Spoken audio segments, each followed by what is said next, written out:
interactive magic. And we really focused on that to really put them in the magic, so they felt part of it. And when I was told about the 13 illusion, which wasn't mine originally, I said, wait a minute, 13 is looking at things disappearing. And it was called the jury. We bought the rights to the illusion and made it great. You will be selected at random. We're going to hang you in the air and make you disappear. Hang in the air is kind of true, in a sense, what the audience is going to see, but it's to give them the, to let them know what they're in store for. I'm okay.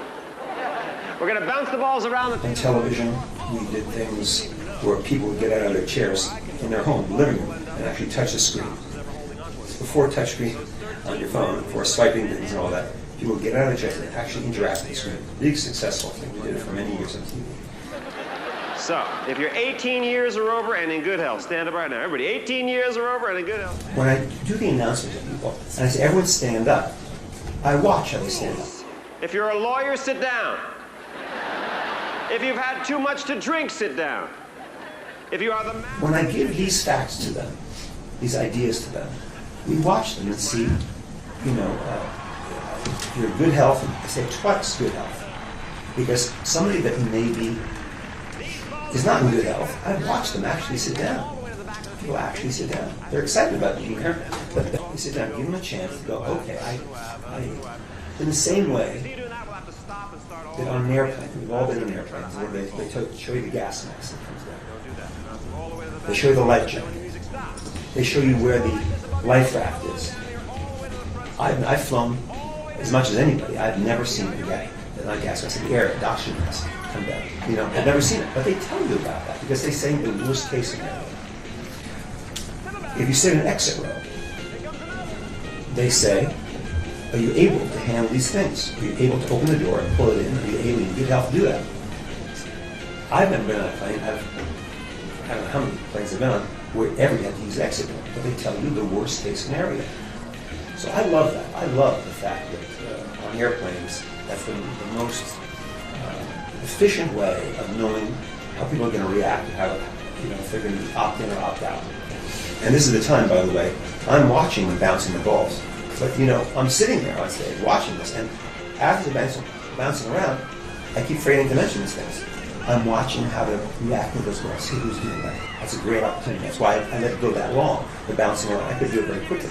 Like musical chairs. It's musical chairs that are bouncing around. But I'm watching them. And see, we're all watching how they're doing that. And how they're, if they're like, being hit by the balls and alert. We're really taking the time to use every opportunity to make it so these people are really into it, able to do it. And all these things that I say, are you healthy, you speak English, is all to show the maximum, worst case scenario situation, just like you have on an airplane. Things that you never encounter. Oxygen mask, exit door, life raft, all those things are talked about because I'm using audience participation in the show because I want them to have that experience. It's an amazing experience. I want them to have, so I want them to know the worst case scenario.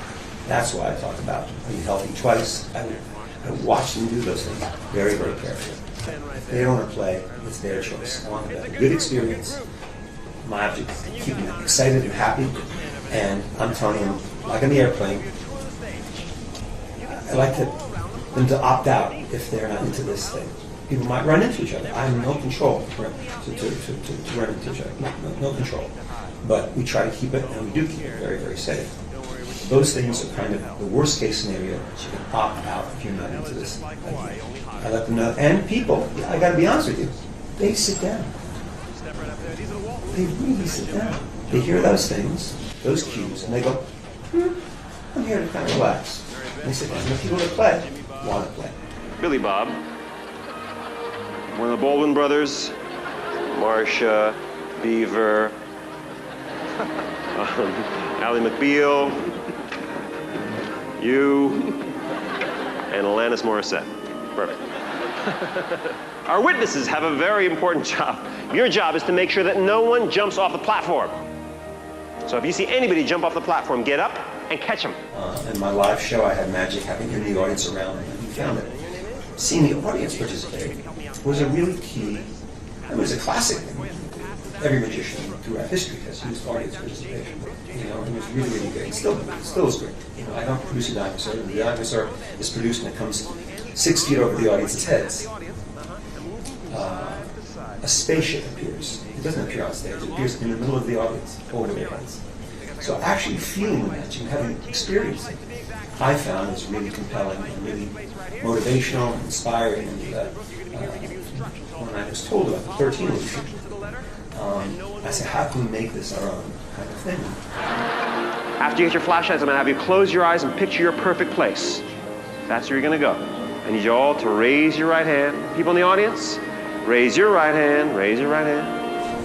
The reimagining of the illusion was myself, Chris Kenner, and but we spent a couple years, at least a couple years, taking it with us, not putting it on the show, actually taking an experiment, you know, with people and seeing how to make it cool, make it work. And after that, we decided to put it in the show.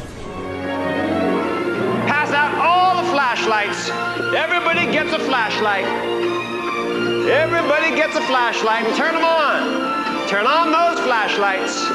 Everybody. I think, you know, Mr. Leeway is a designer and draw great and jealousy. His artwork was amazing. So he focused on that, plus all the other things. But we all work together as a team. You know, and that's how it is.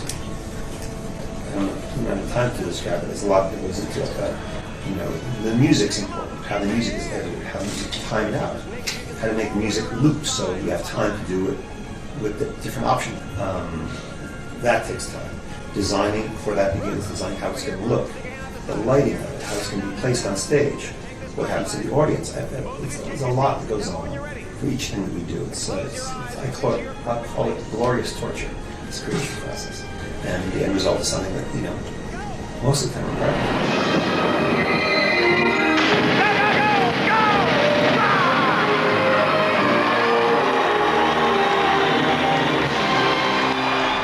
Beginning, they did reappear. They thought this would be really cool. Kind of vanish and parents go, "Where's my family?"